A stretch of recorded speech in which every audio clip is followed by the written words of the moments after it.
porque lo anhelamos, en el nombre precioso de nuestro Mesías, su majestad, Yeshua. Te damos gracias. Te adoramos, Señor. Te bendecimos. Amén y amén. Amén. Muy bien, muy bien. Liliana, estamos de tu cuenta. Bueno, listo. Entonces les pedimos otra vez que por favor apaguen micrófonos para que no se oiga interferencia. Y vamos a comenzar. Shalom para todos. Vuelvo a saludarlos a los que no había podido saludar. Y vamos a comenzar el estudio número 3 de Buscando a Yeshua desde Bereshit hasta Hitgalut o Apocalipsis. Hoy tenemos un tema muy interesante y voy a ir un poquito rápido porque ustedes van a ver que todavía vamos a terminar hoy y no hemos podido salir ni siquiera de Génesis. Hay tanto que aprender acerca de Yeshua en los primeros capítulos de las Escrituras que es increíble. Nosotros siempre tuvimos la idea de que partíamos de Yeshua como a raíz desde su nacimiento, de pronto las profecías, pero desde el nacimiento en Belén. Pero lo que estamos aprendiendo hoy es que no era así. Yeshua está presente, como vimos la vez pasada, desde el primer día de la creación.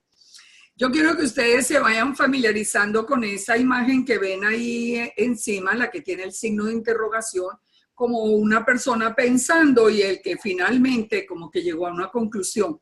Porque cada vez que vamos avanzando en el estudio, vamos a ir resaltando esas definiciones que aplican de la misma manera para el Eterno y para Yeshua. Para que nosotros vamos viendo que va a ser una lista bastante larga. Y al final es bien interesante ver esa lista. Nosotros que vimos similar en la naturaleza de los dos, vimos que el Eterno es luz. Recordemos que en Primera de Juan 1:5 nos lo confirma. Este es el mensaje que hemos oído de él. Y os anunciamos que Yahweh es luz. Esto ya lo explicamos en la vez pasada. Pero también Yeshua es luz y nos dice Juan 1:9. Aquella luz verdadera que alumbra a todo hombre venía a este mundo. Ese que nació en Belén era la luz, esa luz verdadera del primer día, esa luz que salió de la luz eterna que es el Padre. Juan 8:12 dice, otra vez Yeshua les habló diciendo, yo soy la luz del mundo. El que me sigue no andará en tinieblas, sino que tendrá la luz de la vida. Él dijo, yo soy la luz del mundo.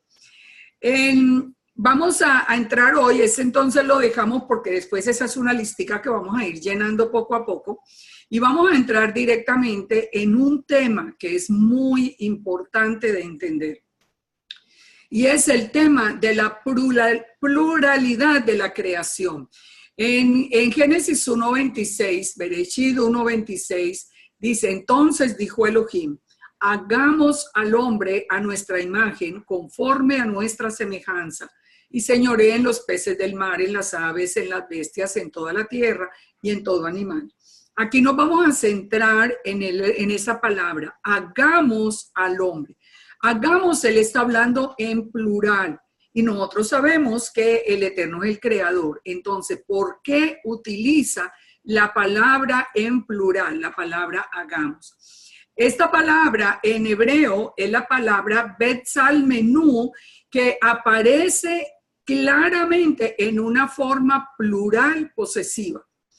Esto ha traído cantidad de ustedes, si buscan literatura judía acerca de esto, van a encontrar, pero cantidades de estudios, de opiniones, de todo, tratando de descifrar por qué, con quién estaba hablando el Eterno en la creación.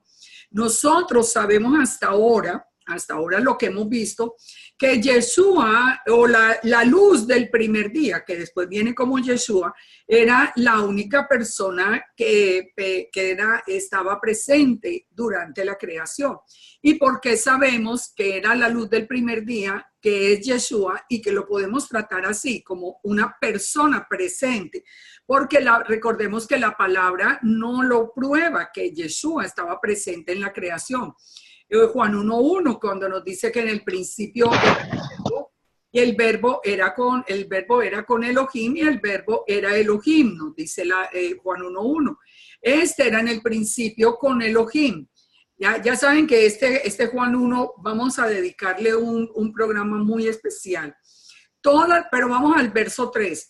Todas las cosas por él, por la palabra del Eterno, que sabemos que es Yeshua, por todas las cosas por él fueron hechas y sin él nada de lo que ha sido hecho fue hecho. Es decir, por él y para él. En Colosenses 1:15, cuando nos está hablando de que Yeshua es la imagen visible del Elohim invisible, que es el primogénito de toda creación, ya lo vimos, nos dice en el verso 16, porque en él fueron creadas todas las cosas, las que hay en los cielos, en la tierra, visibles, invisibles, sean tronos, dominios, principados, potestades. Todo fue creado por medio de él y para él. Y aquí estamos hablando de Yeshua. Entonces, nosotros ya estamos entendiendo que ese hagamos nos está hablando del Padre, pero nos está hablando también de Yeshua, porque todo fue creado por medio de él y para él. Y él dice, Yeshua es antes de todas las cosas y todas las cosas en él subsisten. Yo simplemente vuelvo y repito una cosa que me imagino que no es la idea, pero ustedes la van a oír muchas veces. Esa enseñanza que está tan regada por todo el mundo, de que Yeshua es un hombre común y corriente, hijo de José y de Miriam, es una enseñanza absolutamente contradictoria y absurda a la luz de las Escrituras, porque es imposible que un hombre, hijo de José y de Miriam, hubiera participado en la creación, todo hubiera sido creado para un ser humano y que ese ser humano estuviera desde antes de la creación con Elohim y fuera Elohim, como nos dice Juan 1. O sea, esa es una enseñanza que de verdad es de las cosas que comentábamos ahora, que yo no entiendo cómo lo pueden aceptar, pero bueno, vamos a seguir. Entonces, sabemos ya por lo menos que Yeshua está presente en la creación como la luz del primer día, no como Yeshua, porque Yeshua es el nombre que la palabra toma para venir a hacer el plan de salvación. Ahora, Miqueas 5:2 también nos confirma esto. Cuando nos dice, tú Belén Efrata, pequeña para estar entre las familias de Judá, de ti me saldrá el que será Señor de Israel. Y dice, y sus salidas son desde el principio, desde Berechit, desde los días de la eternidad. O sea, sabemos que entonces Yeshua estaba presente en la creación. Mi Padre y yo uno somos. Entonces aquí ya estamos viendo el Ejad, cuando el Eterno dice hagamos, el Eterno está hablando de ese Ejad. Y recordemos que también el Ruach Elohim se movía sobre la faz de las aguas. Así que estamos viendo un Ejad, no estamos viendo tres, no estamos viendo dos, estamos viendo solamente el Ejad que estamos tratando de comprender. Entonces, hasta aquí nosotros lo podemos ver en la Escritura. Analicemos un poquito lo que nos dice el judaísmo. Recordemos que Ramban estableció en los principios del judaísmo, estableció en uno de los principios, él cambió la naturaleza de Elohim, de Ejad a Yahid.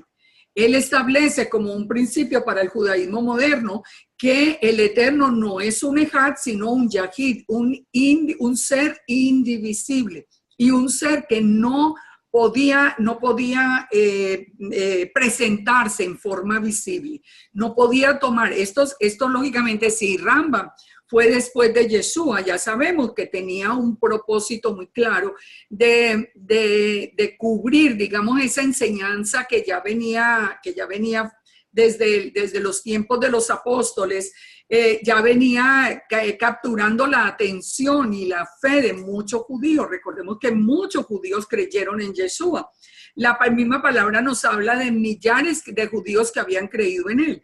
Entonces, ya vemos a Rambam después de él y en un claro intento por frenar esa fe, él establece que la naturaleza del Eterno no es Ejad, sino Yahid. Ahora, entonces, ¿cómo explican ese hagamos? Para explicarlo, nos dicen que no, que era que el Eterno estaba hablando con los ángeles. Vamos a ver si eso es cierto o no en la Escritura.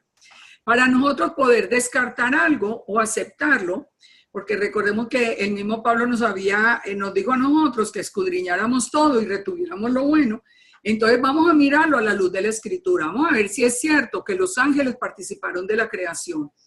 Nehemías 9:6 nos dice: tú solo eres Yahweh. Tú hiciste los cielos y los cielos de los cielos con todo el ejército, la tierra y todo lo que está en ella, los mares y todo lo que hay en ellos. Tú vivificas todas las cosas y los ejércitos de los cielos te adoran. Entonces nos está hablando de que Él es el creador, pero de que Él solo es Yahweh. Yahweh es uno, no hay dos seres divinos, ni hay tres, es uno solo, Yahweh es uno. Ahora, Job 38:4 nos dice: ¿dónde estabas tú? Le pregunta el Eterno. ¿Dónde estabas tú cuando yo fundaba la tierra? Házmelo saber si tienes inteligencia. ¿Quién ordenó sus medidas si lo sabes? ¿Quién extendió en ella cordel? ¿Sobre qué están fundadas sus bases? ¿O quién puso su piedra angular? Cuando alababan todas las estrellas del alba y se regocijaban todos los hijos de Dios. Nosotros sabemos que la expresión hijos de Dios se aplica a los ángeles que se presentaban delante del Eterno. Así comienza el libro de Job, incluyendo a Hasatán como uno de los hijos de Dios. Entonces, ¿qué estaban haciendo los ángeles? Los ángeles estaban regocijándose, ellos estaban felices. Recuerden que los ángeles ya habían sido creados. Hablamos la vez pasada de una creación anterior que había sido destruida. Porque noten que el Eterno no empieza, los ángeles son creados y el Eterno no empieza diciéndonos cuándo fueron creados los ángeles. Ahora, vamos a aprender una palabra que es la palabra Tzimtzum. Esta palabra dentro de toda la literatura judía, ustedes la van a encontrar en muchas discusiones, hablando acerca de una reducción o una manifestación del Eterno. Cuando el Eterno se reduce para poder estar junto a nosotros. Lo vimos el primer día, el judaísmo está dividido en dos vertientes completamente opuestas. Una que sí cree en el Tzimtzum, que cree que el Eterno sí se reduce para estar con nosotros, y otra que es la que sigue a Rambam, que es el judaísmo moderno, que dice que no puede ser. Ahora, miremos este punto con respecto a la sabiduría. Estamos viendo el hagamos de la creación, no perdamos ese punto, estamos viendo el hagamos. ¿Quiénes son los que conforman esa palabra hagamos al hombre? O en plural cualquiera de las veces que descendamos, bajemos, ya lo vamos a encontrar. Vamos a mirar un tema que es muy importante de analizar relacionado con esto que es el tema de la sabiduría, porque Proverbios 3:19 nos dice: Yahweh con sabiduría fundó la tierra, afirmó los cielos con inteligencia, con su ciencia los abismos fueron divididos y destilan rocío los cielos. Muy bien. Ese solo verso no nos está diciendo nada en especial, o sea, nos está diciendo que tuvo sabiduría al fundar la tierra, con inteligencia al afirmar los cielos y con su ciencia los abismos fueron divididos. Son cualidades, digamos, que del Eterno. Pero vamos a ver qué sucede con la sabiduría, porque con la sabiduría hay un punto muy especial en la creación. Una cosa que yo les pido en todo este estudio y que ya empezamos a verlo a través de Yeshua como la luz del primer día, es que nos abramos a la idea de que Yeshua no es solamente como les decía ahora, ese niño que nació en Belén, creció, hizo el ministerio, murió, resucitó. Estamos viendo desde el principio esa proyección, esa emanación de esa luz perfecta que el Eterno envió para que pudiera empezar a separar la luz de las tinieblas. Miremos lo que pasa con la sabiduría. Si ustedes leen todo Proverbios 8, aquí era Proverbios 3, si ustedes leen todo Proverbios 8, ustedes van a ver que en el principio él está hablando sobre la sabiduría, pero la sabiduría como un atributo del Eterno. Pero miren lo que pasa cuando llegamos al verso 22.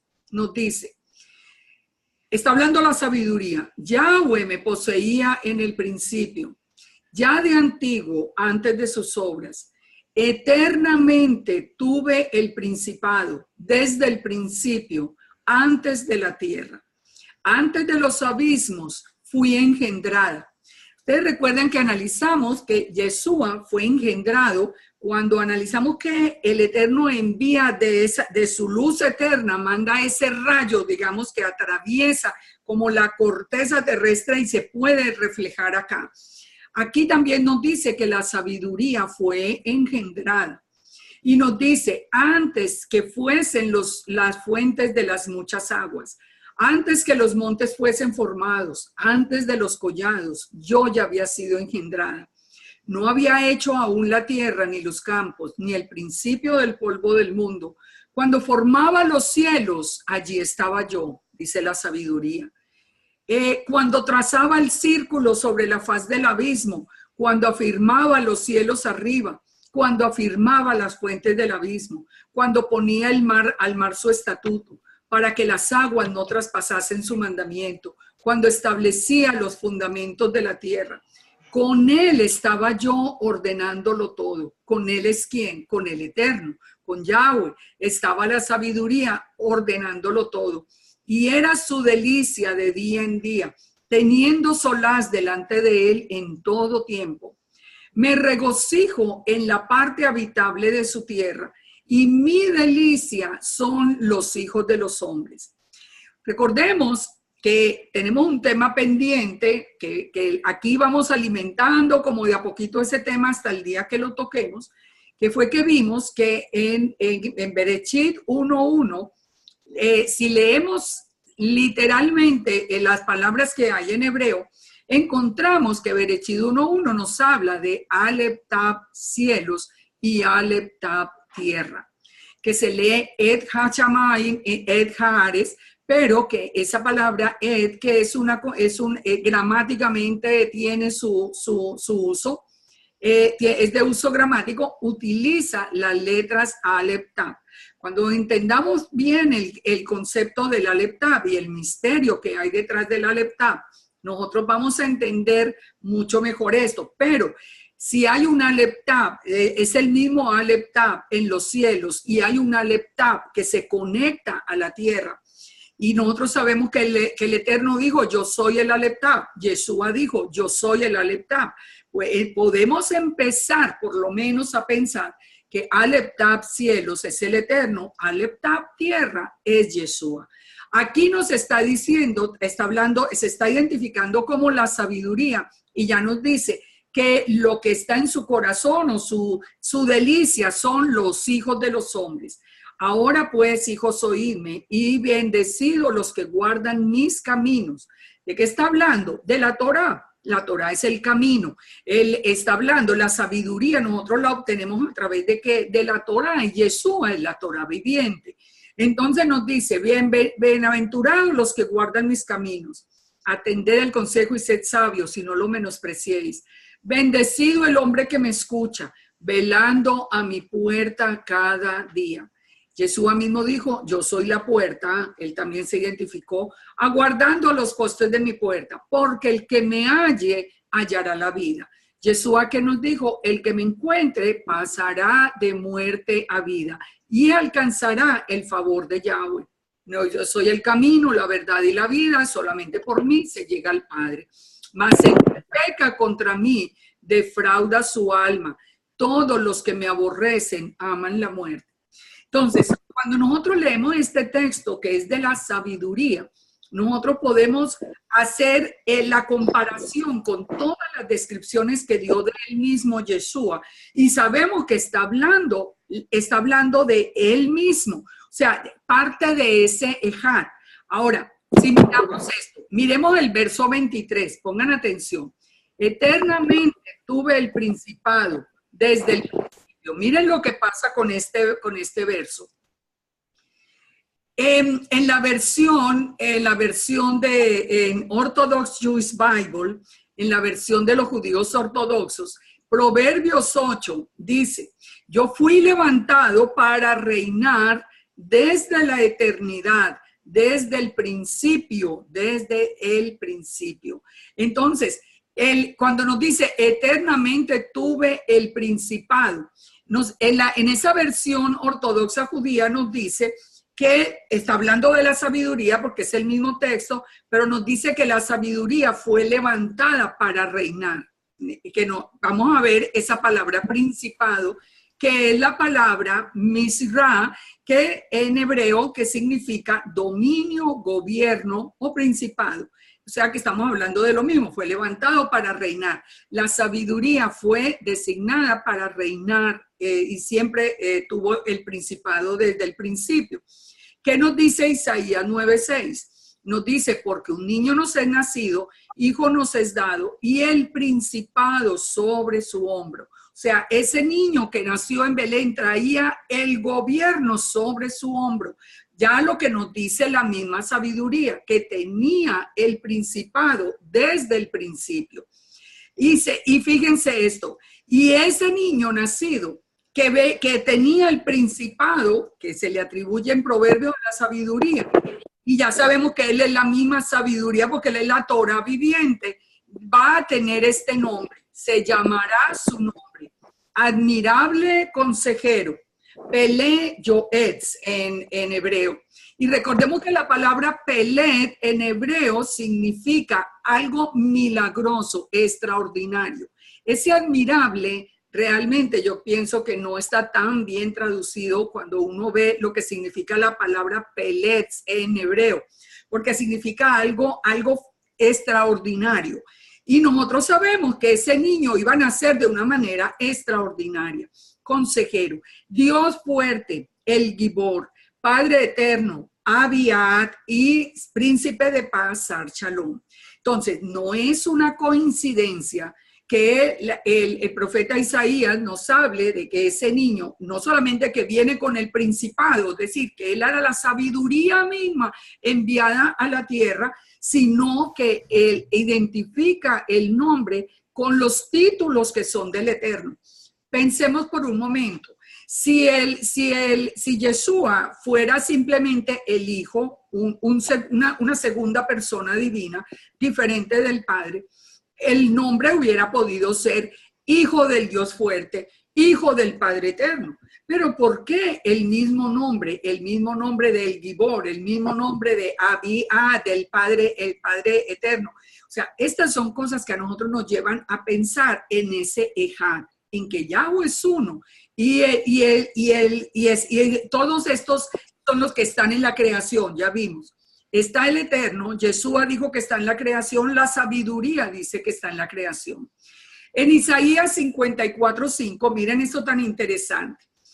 La palabra, nosotros leemos, porque tu marido es tu hacedor, Yahweh de los ejércitos es su nombre, y tu Redentor, el Santo de Israel, Dios de toda la tierra será llamado. ¿Qué pasa? Que donde dice tu marido es tu hacedor, la traducción no es correcta, porque en hebreo la palabra es oseja, que significa hacedores en plural. Es decir, la tradujeron en singular porque la palabra anterior es singular.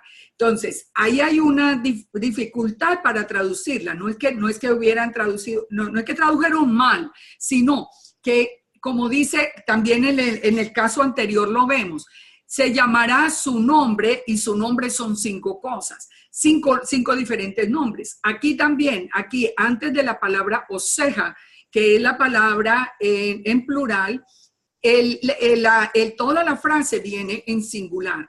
Entonces la palabra diría correctamente, porque tu marido son tus hacedores en plural.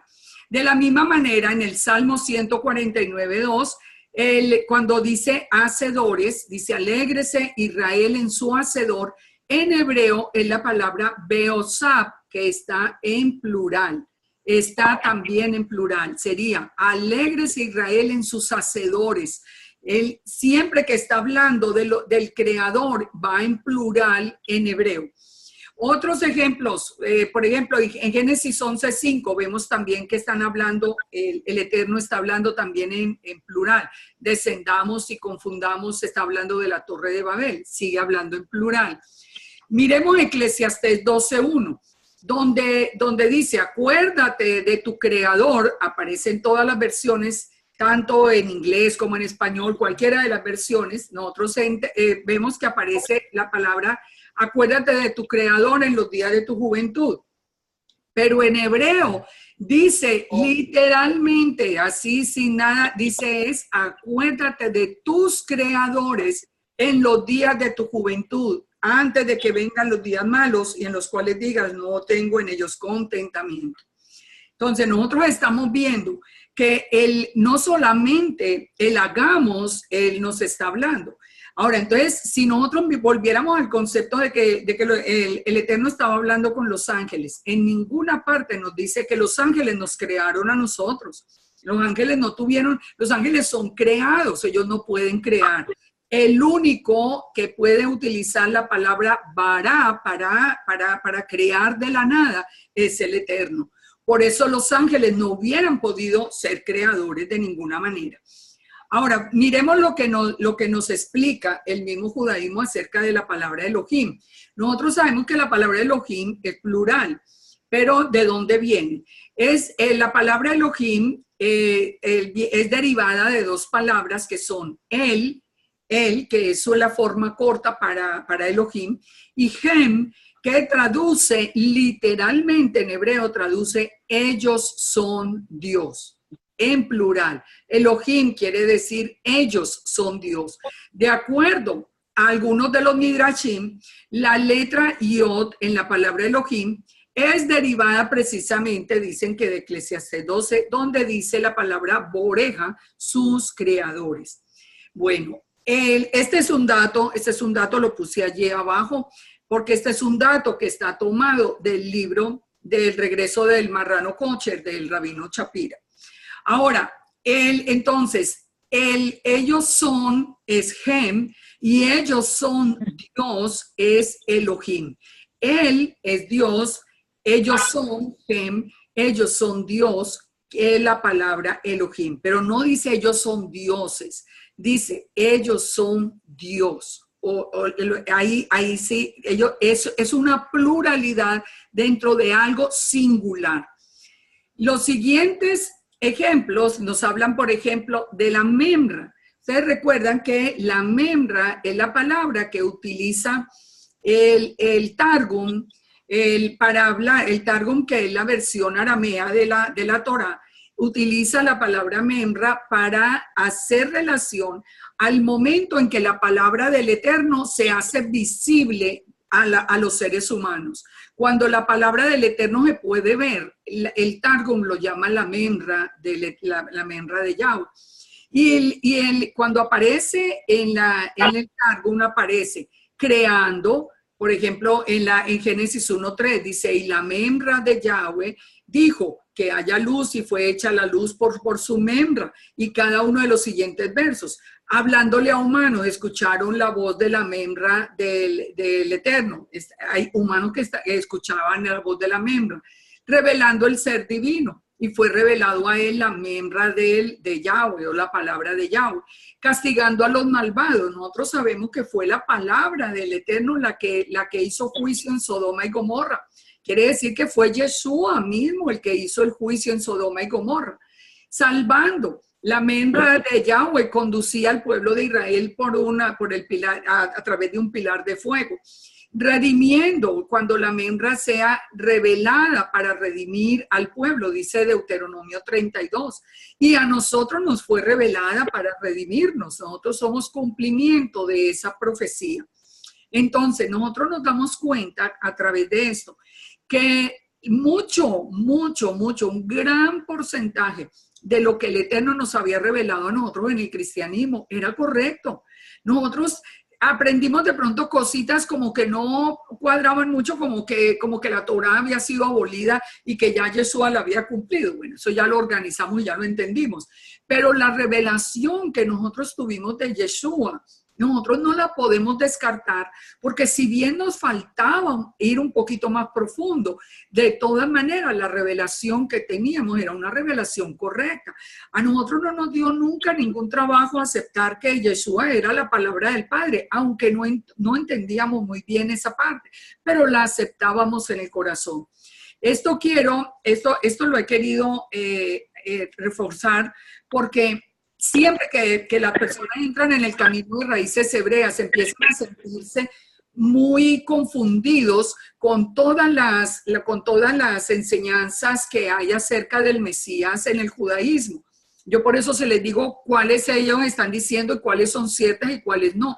Pero no se sientan como que lo que nos fue revelado a nosotros eso no tenía ninguna validez, todo lo contrario. Recordemos que el Eterno le reveló a la casa de Judá la Torá y nos reveló a nosotros al Mesías. A la casa de Judá lo ha tenido ciego al Mesías, ya uno están viendo también y todos van a ver al Mesías el mismo día según Zacarías 12. Y a nosotros nos tenía ciegos a la Torá y ya nos quitó el velo y nos está mostrando hoy la Torá. Pero no desechemos lo que nosotros aprendimos, porque esa revelación hoy simplemente la estamos entendiendo en una magnitud o en una profundidad mucho mayor. Fíjense, entonces, concluyamos con Hagamos. ¿Quién eran Hagamos? El Ejad del Eterno. El Yeshua estaba presente, la sabiduría estaba presente, el Ruach Elohim estaba presente. El Eterno, todos ellos son los creadores. Entonces, ellos, Elohim es uno. Berechit bara Elohim, no nos está hablando de varios dioses, nos está hablando de uno solo, pero que ya vemos que ellos significa literalmente la palabra, ellos son Dios. Ese es el Hagamos. El Hagamos nunca fueron los ángeles, no puede haber sido. Vamos a otro punto para que sigamos entendiendo ese Ejad entre el Eterno y Yeshua. Génesis 2:7. Entonces Yahweh Elohim formó al hombre del polvo de la tierra y sopló en su nariz el aliento de vida. Y el hombre fue un ser viviente. Ese soplo es la palabra, en Génesis 2:7, la palabra hebrea napak, que es respirar o soplar. Ahora, en Génesis 32:8 nos dice, ciertamente espíritu hay en el hombre y el soplo del Omnipotente hace que entienda. Nosotros en Job nos está diciendo que hay un soplo del Eterno sobre nosotros que hace que entendamos las cosas espirituales, sobre todo, que hace que nosotros entendamos las cosas que nosotros no podemos ver, ni podemos aprender de otra manera que por revelación del Eterno. Pero allí la palabra soplo es la palabra neshama, que es el aliento de Elohim. El Ruach Elohim, el espíritu de Elohim. Entonces, en Job 32:8 nos está hablando del Neshama, del aliento de Elohim. Y fíjense lo que pasó en Juan 20:21. Ya Yeshua había resucitado, ya casi iba a ascender al Padre, y Yeshua se reúne con los discípulos y les dijo otra vez, paz a vosotros. Como me envió el Padre, también yo los envío. Él los va a enviar ya a llamar a las ovejas. Y habiendo dicho esto, sopló y les dijo, recibid el Espíritu Santo, recibid el Ruach. Recibid el Ruach. Fíjense, ¿quién es el que sopla ese aliento de vida? El Eterno. En Job nos dice que es el omnipotente el que hace ese soplo para que entendamos el soplo del Ruach Elohim. Y Yeshua, ¿qué hizo? Sopló sobre los discípulos y él para que ellos recibieran ese Ruach Elohim. Esto no es Shavuot, esto es antes de Shavuot. Entonces nosotros sabemos que no puede ser una coincidencia que algo que le pertenece solo al Eterno, que es el dar ese soplo de vida espiritual viene a través de Yeshua HaMashiach. Fíjense, noten algo en las personas, si ustedes ya están conociendo por tristeza, pues porque a mí por lo menos es una que me da mucha tristeza cada que veo una persona que empezó, por ejemplo, las he visto muchísimo que comenzaron conmigo en las raíces hebreas y van abandonando a Yeshua en el camino. Cuando una persona niega a Yeshua, inmediatamente es como si se apagara una luz en esa vida. Cuando dijo Yeshua, el que cree en mí, como dice la escritura, de su interior correrán ríos de agua viva. Eso es una verdad indiscutible. Las personas que niegan a Yeshua se vuelven unas personas simplemente religiosas, frías. Tengo que hacer esto, tengo que ser más preocupados por el pan que por el Eterno, más preocupados por los ritos, por lo que me voy a poner por aquí, que si esto, más preocupados por lo externo, tan estrictos, tan, como que falta ese soplo de vida, ese gozo del Ruach, ese gozo del Espíritu, eso que hace que uno de verdad sienta que corren de su interior ríos de agua viva. Solamente nosotros podemos recibir el Ruach Elohim a través de Yeshua. Y el hecho de que sea solamente a través de Yeshua, y él lo advirtió, les conviene que yo me vaya, porque yo le pediré al Padre y él enviará el Consolador, el Espíritu de Santidad. Entonces, es solamente a través de Yeshua que lo podemos tener. Así que el Eterno sopla el aliento de vida y Yeshua también. Vamos al Edén y vamos a ver a la palabra de Elohim, que sabemos que es Yeshua, como la palabra, caminando en el Edén. En Génesis 3:8 dice, y oyeron la voz de Yahweh Elohim que se paseaba en el huerto al aire del día. Y el hombre y la mujer se escondieron de la presencia de Yahweh Elohim entre los árboles del huerto. Ya ellos habían pecado. Nosotros cuando lo leímos así, esto lo puse, ustedes saben que a mí me gusta utilizar la versión Reina Valera porque es la que todos conocemos y a mí me gusta que veamos en lo que conocemos, aunque estudio en todas las versiones. Yo me paso, aquí tengo, no sé cuántas versiones y las que tengo por internet, así que yo estoy siempre comparando. Pero cuando la leíamos así, la voz de Yahweh Elohim que se paseaba, como que escucharon la voz de Elohim. Pero fíjense esto, es muy interesante. El Targum nos dice, Adán escuchó los pasos de la membra de Yahweh. Él ya nos está hablando de pasos, ya nos está hablando de algo. Y una palabra, pues no tiene por qué tener pasos. Ahora, fíjense aquí en estas versiones en inglés. En estas versiones lo vemos mucho más claro. Cuando nos dice que la palabra, la voz del Eterno, caminaba en el jardín, walking, caminando en el jardín. Escucharon la voz caminando. Y vemos con otras traducciones también en inglés que nos dicen lo mismo. Nos dice que la palabra de Elohim estaba caminando en el jardín. Esto que nos está diciendo que es una palabra que está presentándose de una manera visible, porque para caminar y para que lo hubieran visto Adán y Eva, esa es una primera representación ya física de la imagen visible del Elohim invisible. Pasemos a otro tema seguido, la lucha entre las simientes. Miremos acá quiénes son estas dos simientes, porque nosotros toda la vida lo entendimos muy bien que hablaba de Yeshua, pero cuando venimos a las raíces hebreas nos encontramos con una cantidad de opciones que el judaísmo propone y de todas maneras nosotros tenemos que tener la seguridad en la escritura para corregir, porque nosotros hemos corregido muchas cosas.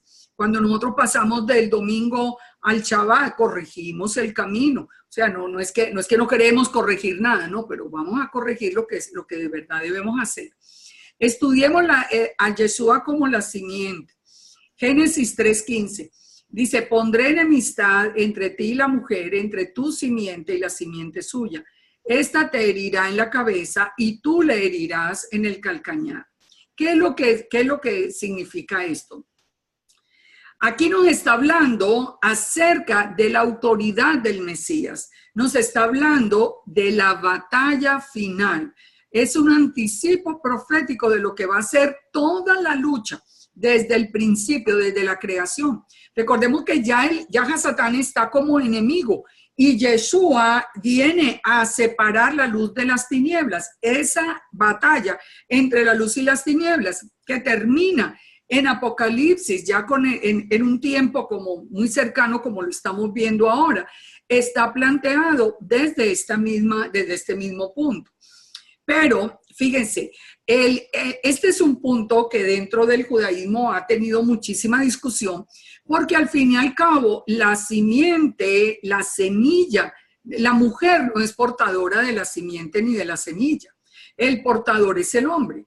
Entonces, este es un texto del que se derivan infinidad de posibilidades, porque como el judaísmo por base no va a aceptar que es Yeshua y que nació de una manera sobrenatural, porque ¿qué es lo que no sé? ¿Por qué está hablando de la simiente de la mujer? Porque ya sabemos que Yeshua no es ni hijo de José, ni hijo de Miriam. Él dice la palabra dice muy claro que el Ruah Elohim, el Ruah de Elohim, el Espíritu Santo se posó en Miriam y ella empieza todo el proceso de gestación. Nosotros lo podemos entender hoy fácil cuando nosotros conocemos, por ejemplo, lo que sucede con la fecundación in vitro o lo que sucede con los vientres de alquiler. Si una persona una mujer alquila el vientre para una pareja, por ejemplo, que no puede tener hijos, ese óvulo es fecundado afuera, es colocado en la mujer que está prestando su vientre, y el bebé se desarrolla, nace y nace perfectamente. Pero cuando el bebé nace, no tiene ningún ADN de la madre que fue vientre de alquiler.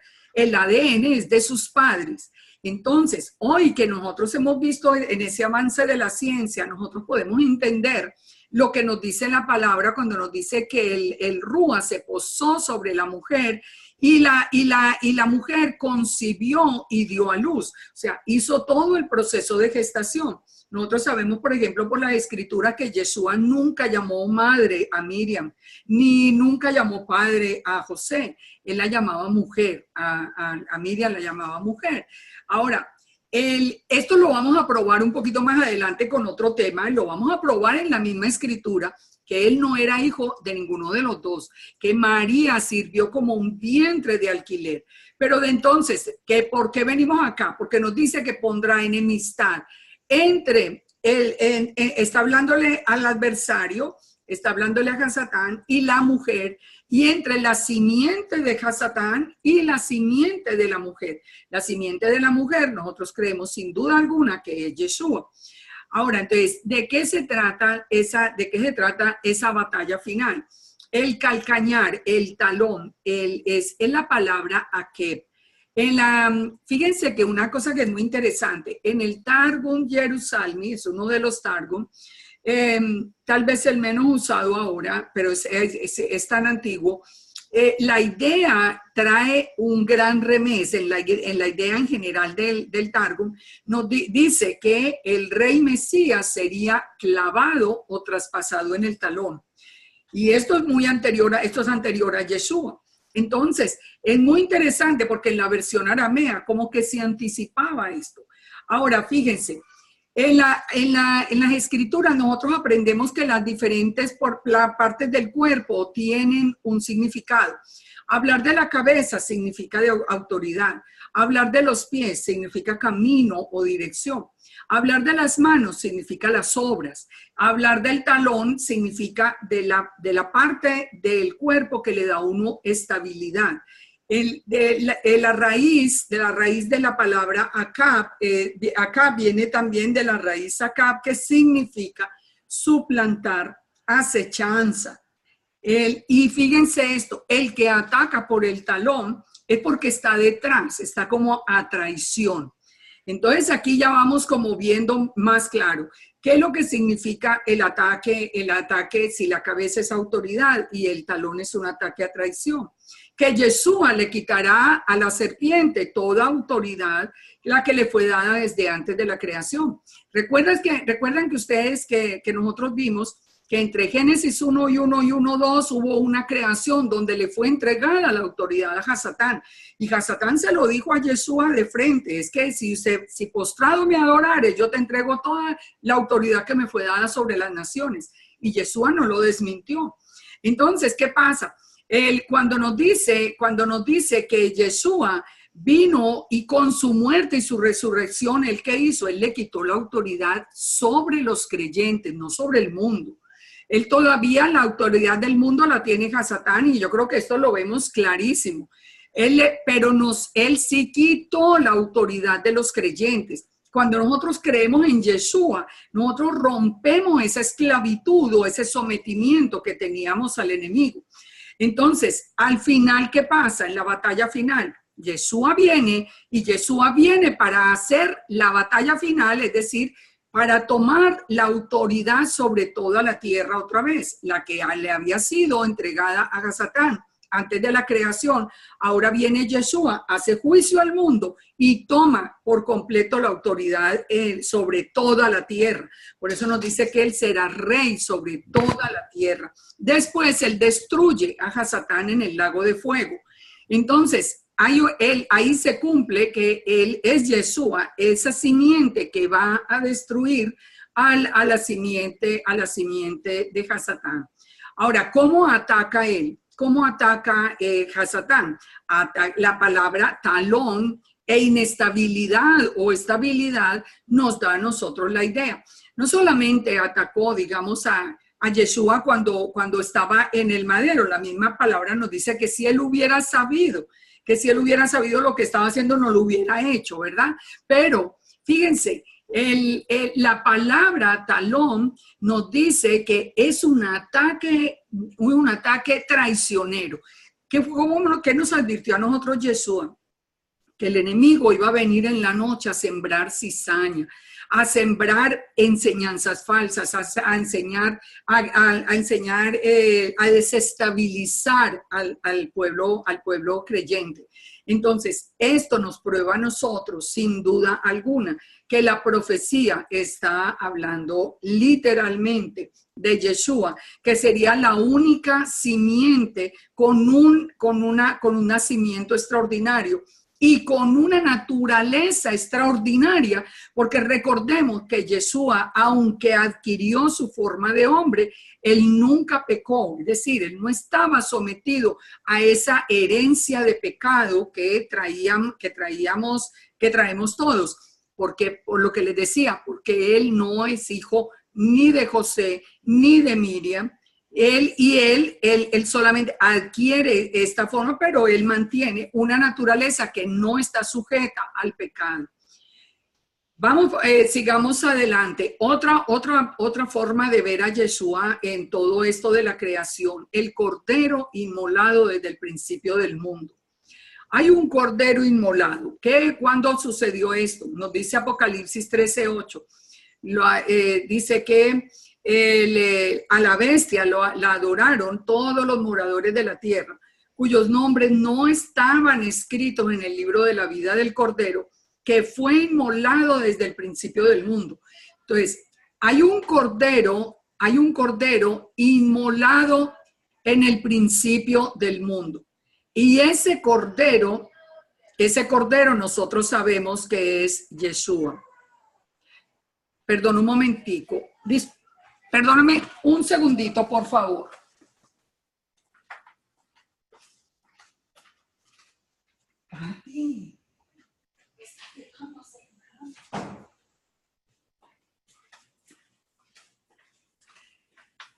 Ay, ya perdónenme, es que tenía un ruido acá que no me dejaba como concentrar. Bueno, ya. Entonces, nos dice la palabra, nos dice que hubo un cordero inmolado desde el principio del mundo. Entonces, a ver, ¿a dónde está? Cuando Adán y Eva pecaron, dice que fueron abiertos los ojos y conocieron que estaban desnudos y ellos trataron de cubrir su pecado a su manera, con hojas de higuera, y se hicieron delantales. Oyeron la voz de Yahweh Elohim, ya lo vimos que caminaba en el huerto al aire del día y se escondieron de la presencia de Yahweh Elohim. ¿Se acuerdan? El que está caminando en la palabra, pero ellos lo reconocen es como Yahweh Elohim, porque son uno. Mas Yahweh Elohim llamó al hombre y le dijo, ¿dónde estás? Y dijo, oí la voz en el huerto y tuve miedo porque estaba desnudo y me escondí. Y Dios le dijo, ¿quién te enseñó que estabas desnudo? ¿Has comido del árbol que te dije que no comieses? Bueno, ya sabemos, después vienen las maldiciones para la serpiente, para la mujer con los dolores de parto, y al hombre le advierte todas las consecuencias del pecado. Pero nos dice el verso 21, y Yahweh Elohim hizo al hombre y a su mujer túnicas de pieles y los vistió. ¿Y de dónde sacó las túnicas de pieles? Es el primer sacrificio que nosotros encontramos. Tuvo que haber un sacrificio, ese es el cordero inmolado desde la creación. El Targum lo llama, dice que los vistió con vestiduras de honra. Ese primer sacrificio es una restitución de la honra después del pecado. En Isaías 61 nos dice que en gran manera me gozaré en Yahweh, mi alma se alegrará en mi Dios, porque me vistió con vestiduras de salvación, vestiduras de Yeshua, nos dice en hebreo. Me rodeó con manto de justicia, como a novio me atavió. Siempre viene esa cobertura. Recordemos, sin derramamiento de sangre no hay perdón de pecados. Por eso fue necesario que Yeshua, como cordero, ese cordero inmolado, que nos dice Apocalipsis que es Yeshua, fuera sacrificado en la misma creación para cubrir ese pecado de Adán y de Eva. ¿Por qué se cubrieron ellos de hojas de higuera? Porque era la manera que ellos tenían de procesar y tratar de tapar su pecado. Sabemos que la higuera representa a Israel. Pero de todas maneras, tenían que ser con un sacrificio de sangre. Hoy vemos la misma diferencia en las personas que niegan a Yeshua. Ahí ya con qué quieren tapar su pecado, con hojas de higuera. No, porque yo soy de Israel. Yo no necesito a Yeshua, yo soy de Israel, yo me cubro con hojas de higuera. Yeshua no existió, eso es una fábula, eso es mentira, como tantos dicen hoy. Nosotros somos Israel y estamos guardando la Torá. Eso es cubrirse con hojas de higuera. Nosotros tenemos que ir a la voluntad del Eterno, que nos dice que sin derramamiento de sangre no hay perdón de pecados. Y es Yeshua el que prepara a la novia para vestirla con esas vestiduras de honra, con ese vestido de lino fino. Entonces nos dice Apocalipsis 5:6. Fíjense esto tan interesante aquí. Miré y vi, esta es la visión que se le presenta a Juan, y vi en medio del trono y de los 4 seres vivientes y en medio de los ancianos, estaba en pie un cordero como inmolado que tenía 7 cuernos, 7 ojos, los cuales son los 7 espíritus de Yahweh. Entonces fíjense esto, el cordero inmolado, que ya vemos que es Yeshua, nos lo dice Apocalipsis, que es Yeshua, el inmolado en el principio, tenía 7 cuernos. ¿Qué representan los 7 cuernos? Todo el poder. Y los 7 espíritus de Elohim. Recuerdan cuando nos dice la palabra que en él habita toda la plenitud de la deidad. Los 7 espíritus de Elohim habitan en él. Aquí lo vemos. El espíritu de sabiduría, entendimiento de consejo, espíritu de Yahweh, espíritu de poder, espíritu de conocimiento y espíritu de temor de Yahweh. Todos habitaban en Yeshua, que al mismo tiempo era llamado Padre Eterno, el Gibor, el Todopoderoso. Fíjense que todo nos está hablando de lo mismo. Yeshua, como él mismo dijo, yo salí del Padre, es una emanación del Padre. Y por eso los 7 espíritus del Padre van con él. Ahora nosotros sabemos que ese cordero inmolado desde el principio volvió a ser inmolado cuando vino a hacer el plan de salvación y la reunificación de todas las casas de Israel. Sigamos con otro punto. Vamos a ver a Yeshua como el arca en toda la historia de Noé. Cuando nosotros seguimos descubriendo la presencia, o por lo menos muchas veces la presencia física, como vimos ahora vamos a ver de una manera como figurativa, cómo Yeshua representa el arca de Noé. Nosotros tenemos que entender en todo el relato por qué Yeshua nos advirtió que al final sería como en los días de Noé. Él nos hizo la comparación. Él hizo varias comparaciones, una con Jonás, recuerdan cuando habla de la resurrección, y con Noé nos habla de los últimos días. Ahora, miremos las características del arca y vamos a entender cosas muy interesantes acá. El arca era de madera de gofer, o sea,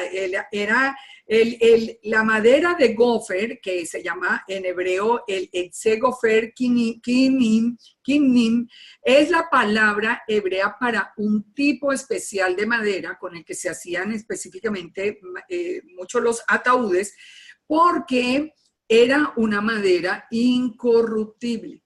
Esa era la característica.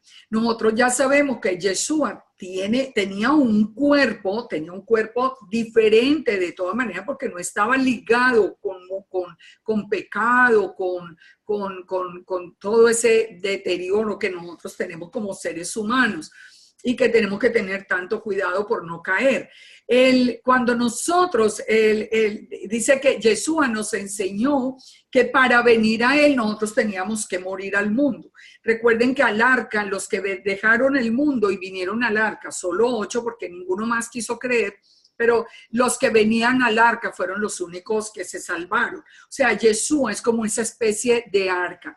Ahora, Yeshua vino en su propia carne, él preparó ese cuerpo especial. Yeshua tenía su carne incorruptible, tipificando ese tipo de madera. Ahora, el arca debía ser cubierto por dentro y por fuera con brea. La palabra para brea es kofer y la palabra kofer viene de kafar o kapar, que significa expiación, que es de donde vienen Yom Kippur, Kippurín, todo lo de expiación viene de esa misma raíz. Es decir, algo que cubre, algo que nos cubre. Nosotros sabemos que Yeshua mismo como que cubre como que es un arca grandísima donde estamos entrando todos. Yo no sé si ustedes recuerdan, si ya lo han visto alguna vez, que es muy interesante, cómo la Nueva Jerusalén es un cubo perfecto. Y un cubo perfecto, si ustedes abren un cubo perfecto, se forma una cruz. Por favor, hay un micrófono abierto y te estoy oyendo ruido. Gracias. Entonces dice, si ustedes ven la Nueva Jerusalén, que es un cubo perfecto, ese cubo perfecto, si se abre, forma una cruz. ¿Qué quiere decir esto? Es como la forma del arca. Todos los que llegamos a Yeshua como que estamos entrando allí como dentro hasta que venga la Nueva Jerusalén y ya vamos a vivir con él en la eternidad. Pero es toda una semejanza de la obra redentora y de la obra protectora de Yeshua, donde nosotros dejamos el mundo atrás y venimos buscando esa parte de salvación. El arca solamente tenía una ventana que miraba hacia el cielo. El arca no era como siempre la pintan, llena de ventanas y todos los animales sacando la cabeza por todos los huecos. El arca solamente tenía una ventana que miraba al cielo. Cuando nosotros llegamos a Yeshua, ¿a dónde nos está dirigiendo la mirada? Fíjense que Yeshua nunca dirigió la mirada hacia él mismo, sino hacia el Eterno. Yeshua nunca dijo, órenme a mí. Yeshua nunca dijo, es que aquí estoy yo, ustedes, a ver, pídanme lo que quieran y yo se lo daré. Yeshua dijo, lo que ustedes le pidan al Padre en mi nombre. Los verdaderos adoradores adorarán al Padre en espíritu y en verdad. O sea, Él siempre nos dirigió como esa ventana mirando hacia el cielo. Yeshua le dijo a Felipe en Juan 14, el que me ha visto a mí, ha visto al Padre, porque Él es un ejad con el Eterno. La puerta de salvación, ¿a dónde estaba? Estaba a un costado del arca. Fíjense que la puerta no era como de una manera simétrica, era en un costado. Pues no es coincidencia que Yeshua fue, cuando derrama la última gota de su sangre, lo hace con la lanza que fue clavada en el costado de Yeshua. O sea, sale la última gota de sangre con agua, que sabemos que ya es como toda la sangre derramada por nosotros. El arca tenía 3 pisos. Nosotros vemos a través de Yeshua las diferentes manifestaciones del Eterno, que no son 3 personas, ya hemos visto, son manifestaciones. Yeshua como la imagen viviente, la imagen visible del Eterno. El Rúa, el espíritu mismo de Elohim que viene sobre nosotros a través de Yeshua. El diluvio fueron 40 días sobre la tierra. Yeshua estuvo 40 días, 40 noches en el desierto, estuvo 40 días después de la resurrección. O sea, hay una cantidad de elementos que a nosotros nos relacionan. Hay un punto que es muy interesante, que es con el día que reposó el arca. Ustedes saben que el judaísmo nos habla de 2 calendarios, del calendario civil, que comienza en el día de Yom Teruah, la fiesta que se ha llamado el Rosh Hashanah, y el calendario religioso que comienza en el primer día del mes de Aviv. Por favor, eso, gracias. Entonces, fíjense esto tan interesante. Si nosotros tomamos cualquiera de los 2 calendarios, es el día que reposó el arca, nos está hablando de algo extraordinario relacionado con Yeshua. Si nosotros tomamos el calendario que empieza en Éxodo 12, en el mes de Aviv, sabemos que el día 17 del 7º mes estamos en la fiesta de Sukkot. Sukkot, ¿qué es Sukkot? Es el encuentro con el novio, o sea, es el encuentro con Yeshua. Pero si tomáramos el calendario civil, el que comienza en el día de Rosh Hashanah, cuando cambia el año, y fuéramos hasta a partir de ese día, miráramos el día 17 del 7º mes, nos llevaría exactamente al día 17 del mes de Aviv, el día en que resucitó Yeshua. O sea, por un lado o por el otro, sea cualquiera de los 2 calendarios, igual nos lleva al día de la resurrección o al día de las bodas. Pero sin duda está relacionado con Yeshua. Ahora, fíjense, no hay coincidencias. El arca descansó en el monte Ararat, en Turquía. ¿Qué es lo que queda en Turquía? ¿Por qué descansó en Turquía? ¿Por qué el arca no descansó en Israel? ¿Por qué no descansó en esto? ¿Por qué en Turquía? El arca nos está hablando de juicio y nos está hablando de que cuando reposó fue como que ya venció a las aguas y ahora sí comienza otra vez el plan del Eterno. Fíjense, en Turquía es donde está el trono de Satanás, nos dice la palabra. Y en estos días estamos viendo algo muy interesante. Yo no sé si ustedes saben que el trono de Satanás, que estaba en Pérgamo, fue llevado hasta Berlín, donde está hasta el día de hoy, pero en este momento y desde hace unos pocos años, creo que son por lo menos 3 años o 4, no recuerdo, pero muy poco tiempo, porque esto es una cosa que yo le he venido siguiendo la pista a ese trono de Satanás en Berlín. Ese trono lo están restaurando, lo están remodelando y por el momento está cerrado. Ustedes lo pueden buscar por por Google, ustedes pueden buscar Trono de Pérgamo en Berlín. Ustedes van a ver que Hitler lo hizo traer desde Turquía hasta Berlín y lo que se pretende ahora es volverlo a llevar a Turquía. Entonces, fíjense, todo el hecho de que el arca descansara como, digamos, como victoriosa exactamente en ese lugar, pareciera tener sentido en esa batalla final. Y todo esto está planteado desde el principio.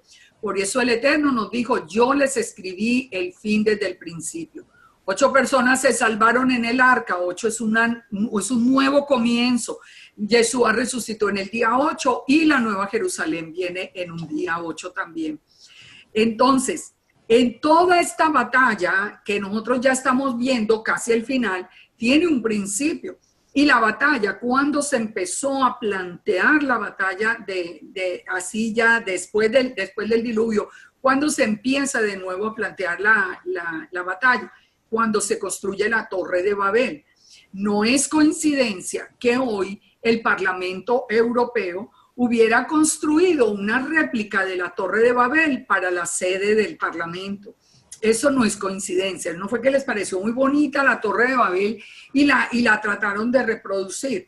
Lo que se está hablando hoy es de un nuevo orden mundial que fue el que comenzó Nimrod en aquel tiempo. Todos unidos contra el Eterno, hoy todos unidos contra el Eterno y contra Israel. Todo esto son cosas que nosotros al final de los tiempos podemos ver, pero podemos anticipar la victoria a través de la victoria que se tuvo con Yeshua. En Génesis 11, entonces, volvemos a encontrar esa misma expresión. Descendamos y confundamos su lengua. ¿Quiénes son los que descendieron y confundieron? El Ejad del Eterno. Solo el Eterno, porque solo Yahweh es el Elohim de Israel, porque solo Yahweh es el creador, pero él es un Ejad con su palabra, con su sabiduría, con su Rúa que se paseaba desde la misma creación también. Vamos al tema de Abraham. Al tema de Abraham solamente vamos a plantear una parte, porque he querido dejar para la próxima semana, en la próxima semana, esta semana estamos leyendo una parashá, que la parashá Vayera, que es muy interesante, porque hay un encuentro entre Abraham y el Eterno. Eso lo vamos a analizar en la próxima vez, porque vamos a entrar la próxima semana a hacer un estudio que yo quiero que ustedes se anticipen un poco si tienen tiempo y busquen el ángel de Yahweh, que busquen en todas las citas donde nos hablan de las apariciones del ángel de Yahweh, porque vamos a ver algo muy interesante. Pero miremos por lo menos en principio lo que sucede con Abraham. Fíjese, sabemos de la promesa. El Eterno le dijo a Abraham, vete de la tierra, de la parentela, de la casa de tu padre, a la tierra que te mostraré, haré de ti una nación grande. Te bendeciré, engrandeceré tu nombre y serás bendición.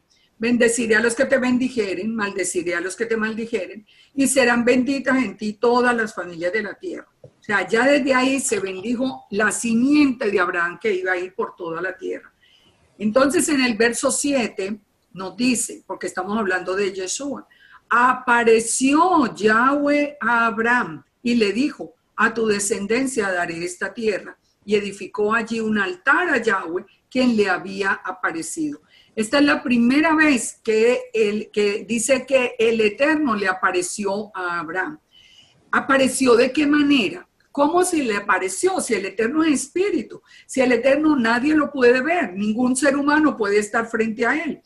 Fíjense que la palabra en hebreo para apareció es la palabra ra, que significa ver, observar, percibir. O sea, físicamente apareció el Eterno a Abraham.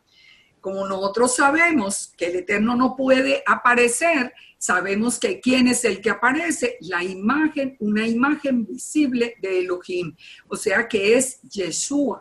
Es esa imagen que el hombre sí puede ver. Es ese sim-sum, ¿recuerdan? Una reducción del Eterno que sí puede estar frente a los hombres. Nosotros sí sabemos que eso es cierto y la misma palabra nos lo confirma. Ustedes se acuerdan cuando nos dice que siendo él en el lugar de Dios, él se humilló a sí mismo. O O sea, se redujo para poder venir a estar frente a nosotros. Ahora, ¿cómo aparece también frente a Abraham? Aparece también como el rey de justicia, como Melquisedec. Cuando nosotros vemos este pasaje de la batalla con los reyes para liberar a Lot y los bienes que habían sido tomados por esos reyes, nosotros encontramos un texto que ha sido siempre muy cuestionado, que ¿quién es Melquisedec? El que apareció a Abraham, el que aparece a Abraham en ese momento. Fíjense, en Hebreos 5:8 nos está diciendo que fue Yeshua. Dice, aunque era hijo, por lo que padeció, aprendió obediencia. O sea, está hablando de Yeshua sin duda. Y dice, habiendo sido perfeccionado, vino a ser autor de eterna salvación para los que le obedecen. Y fue declarado por Yahweh sumo sacerdote según el orden de Melquisedec. Entonces, hasta en hebreo nos está diciendo que ese Melquisedec es Yeshua. Pero vamos a ver otra parte de la palabra. Miremos el entorno para que entendamos por qué sí es Yeshua, porque aquí nos encontramos con otro punto muy interesante. El judaísmo dice que ese Melquisedec que apareció fue Shem o Sem, el hijo de Noé. Y vamos a ver si eso es cierto o no. Siempre que ustedes lean una fuente judía les va a decir, no, el Melquisedec que apareció, el rey de justicia, era Sem, el hijo de Noé. Pues vamos a ver si eso es verdad. Miremos primero, así a grandes rasgos, el entorno, que ya vamos terminando. Fíjense, todos los reyes que están allí enfrentados, esto es una visión profética. Eso ocurrió, pero es una visión profética. Seguimos viendo la batalla final desde Génesis. Fíjense que hoy hemos hablado siempre de la batalla final, que la estamos viendo, y la batalla final nos trae a Yeshua como protagonista, porque él va a ser el protagonista. Y miren los nombres de los reyes. Amrafel, que significa en hebreo voz de la oscuridad. Nimrod, que es un prototipo de Hasatán. Ariok, que significa como león. Kedorlaomer, que significa puñado de gavillas o de pandillas, que le decimos hoy. Elam, Dios es castigo. Tidal, rey de los gentiles. Vera, que significa hijo del maligno, que era el rey de Sodoma. Bircha, que significa con iniquidad, que es el rey de Gomorra. Chinab, el que odia al Dios del cielo. Adma, tierra roja. Zoar, insignificante. Shemeber, las colocadas para asaltar a Dios. Traslademos esos nombres y traslademos a hoy y miremos quiénes son los enemigos que se están ya planteando como los enemigos de los últimos tiempos. Son esto mismo, todo con la bandera roja, que ya sabemos que rojo es el dragón, por eso las banderas rojas de hoy tienen mucho sentido, porque vienen promoviendo el ateísmo, vienen promoviendo todo lo que sea contrario al Eterno. El aborto, el matrimonio gay, todo esto, bueno, todo este desorden que se está tratando de implementar, viene con el color rojo, que es el color del dragón. El odio hacia el Eterno, el plantear cerrar iglesias, atacar a los creyentes, que sabemos que vamos a ser perseguidos. O sea, todo esto nos está hablando de esa batalla final. Ahora, cuando volvía, dice el texto en Génesis, cuando volvía de la derrota de Kedorlaomer y de los reyes que con él estaban, salió el rey de Sodoma, Abraham, que es el Valle del Rey. Pero dice, entonces Melquisedec, rey de Salem y sacerdote del Dios Altísimo, sacó pan y vino. ¿Por qué sabemos que este Melquisedec, rey de Salem, que bendijo a Abraham y le dijo, bendito sea Abraham del Dios Altísimo, creador de los cielos y de la tierra, y bendito sea el Dios Altísimo que entregó los enemigos en su mano? ¿Por qué sabemos que es Yeshua y no Sem, como se dice?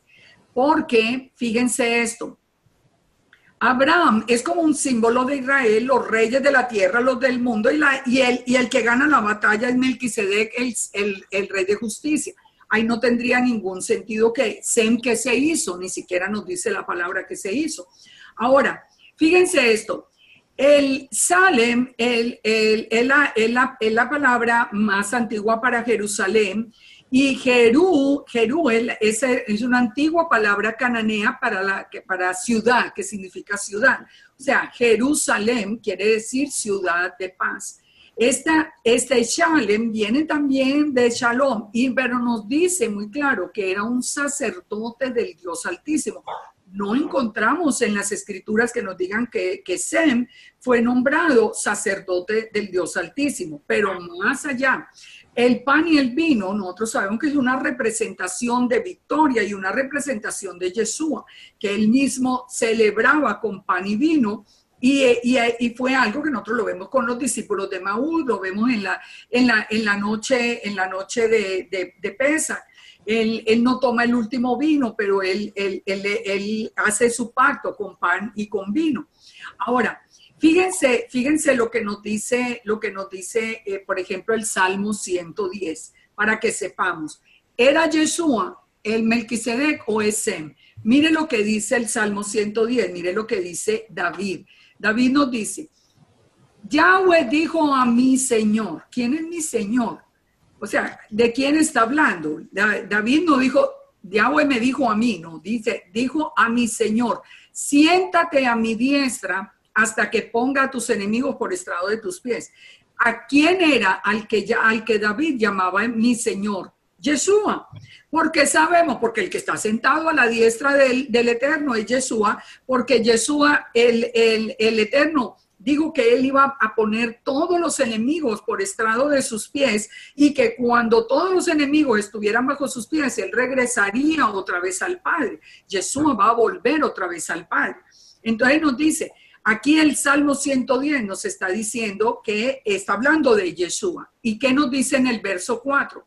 Juró Yahweh y no se arrepentirá, dice, tú eres el sacerdote para siempre, Leolam, para la eternidad, según el orden de Melquisedec, Melquisedec, el rey de justicia. Quiere decir que en palabras de David, Melquisedec está sentado a la derecha del Padre, y nadie nos puede a nosotros probar que Sem está sentado a la derecha del Padre, porque no hay nadie que pueda entrar en el trono celestial. Nosotros sabemos que eso no existe del hombre que muere y va al cielo. Ahora, entonces nosotros podemos empezar a entender todo el proceso. Entendemos ese sacerdocio de Melquisedec, cómo se empieza a gestar cuando Yeshua viene. ¿Por qué? Ustedes se han preguntado por qué Juan el Bautista murió tan rápido y por qué lo mataron siendo primo hermano de Yeshua. ¿Por qué no lo defendió?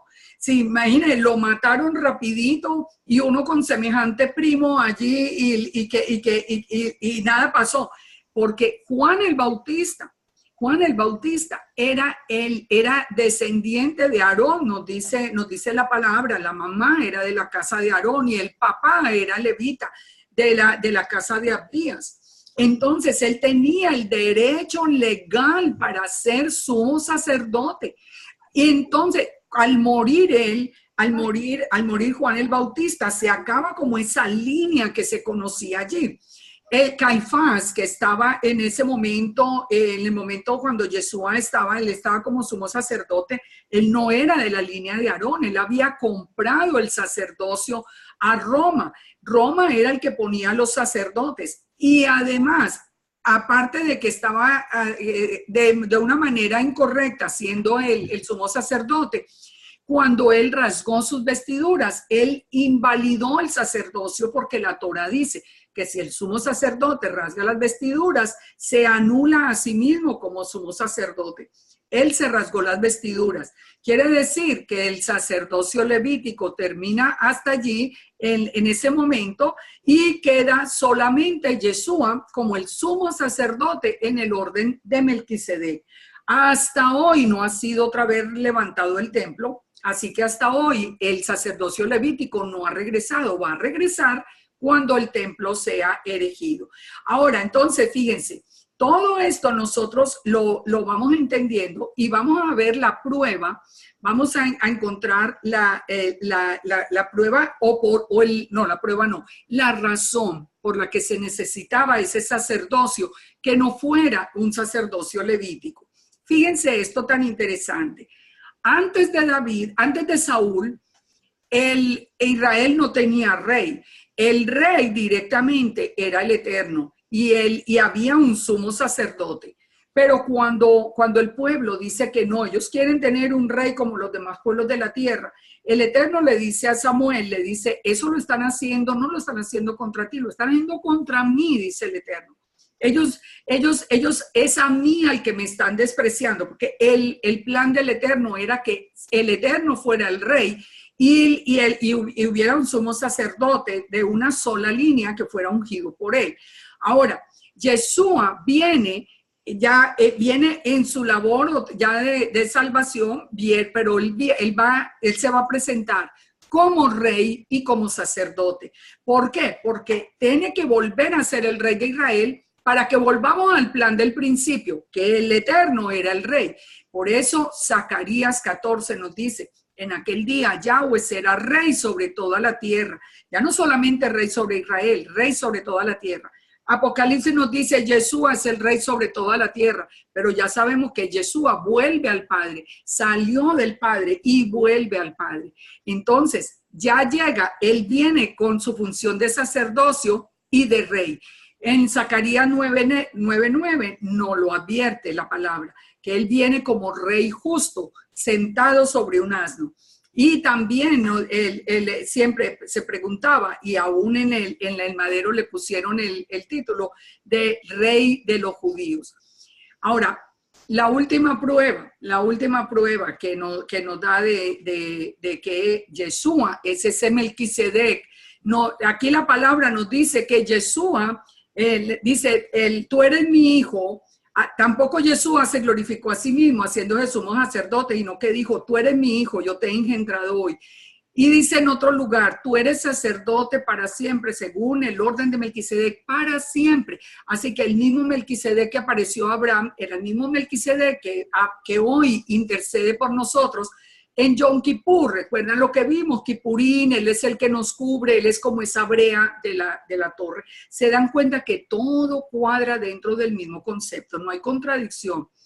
Pero nos dice algo que es muy importante acá, Hebreos 7, pongan atención, y que nos prueba lo que les dije ahora, que Yeshua no era hijo ni de José ni de Miriam, que fue puesto como vientre de alquiler en Miriam, pero no tenía el ADN de ella. Mire lo que dice acá Hebreos 7. Ya sabemos que Melquisedec es Yeshua, y nos dice, porque este Melquisedec, rey de Salem, sacerdote del Dios Altísimo, que salió a recibir a Abraham, está hablando del tiempo de Abraham, que volvía de la derrota de los reyes y le bendijo, a quien asimismo dio a Abraham los diezmos de todo, cuyo nombre significa primeramente rey de justicia y rey de Salem, esto es rey de paz, dice, era sin padre, sin madre, sin genealogía. Ese Melquisedec que apareció no tiene padre, no tiene madre, no tiene genealogía. Sem tenía padre, se llamaba Noé, yo no sé cómo se llamaba la esposa de Noé, pero tenía una madre y tenía una genealogía que la podemos ver sin problema.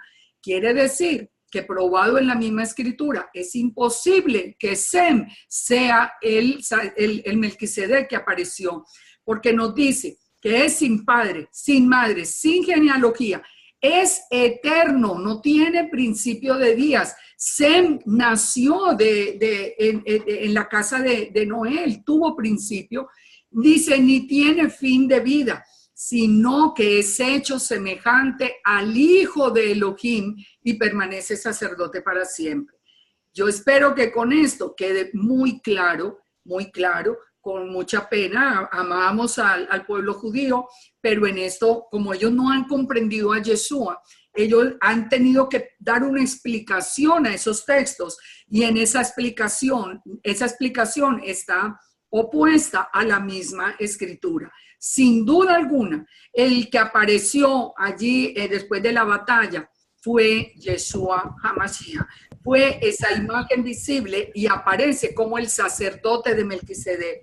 ¿Por qué le entregó todos los diezmos a Abraham? Porque los diezmos le entregaban a quien uno se estaba sometiendo y él se sometía al Eterno. Entonces ya sabemos que con esta parte que no nos queda ninguna duda que Yeshua mismo era ese Melquisedec.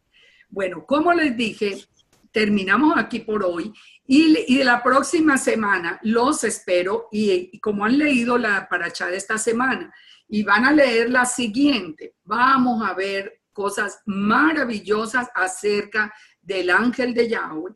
Vamos a ver cosas maravillosas acerca de esa visita del Eterno a la tienda de Abraham. Y vamos a ver a Yeshua con un nombre con el que nosotros nunca lo conocimos. Así que los espero el próximo martes.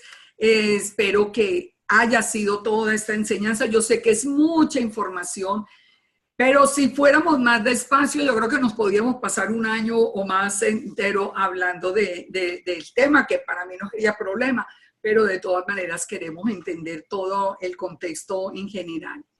Yo les pido que oremos y terminamos. Padre, te damos gracias. De verdad que tu palabra es maravillosa, Padre. Nosotros es como si cada día nosotros viéramos que se abre una puerta nueva donde nosotros podemos entrar más y más profundo en tu corazón y te damos gracias porque solo por tu misericordia nosotros podemos lograr esto, entender tu palabra, entender tu corazón, entender tu plan y sobre todo ser nosotros testigos del cumplimiento de todas estas cosas hoy. Padre, yo te ruego que tú nos guardes nuestra entrada, nuestra salida, que tú nos bendigas nuestro trabajo, bendigas la obra de nuestras manos, bendigas nuestro amanecer y nuestro anochecer, bendigas nuestras familias, esposos, esposas, hijos. Padre, que tú toques y quites el velo de todos nuestros seres queridos que aún no te conocen. Que tú nos des la gracia especial para poder llegar a mucha gente y llamarlos de regreso a casa. Padre, úngenos con esa presencia, sopla sobre nosotros ese rúa de vida, sóplalo para que nosotros podamos ser llenos de sabiduría, podamos entender muchas cosas tan maravillosas como las que tú revelas. Te damos gracias por esta noche y te pedimos tu bendición en el nombre de Yeshua HaMashiach. Amén y amén. Si de pronto tienen alguna pregunta, bien puedan hacerla.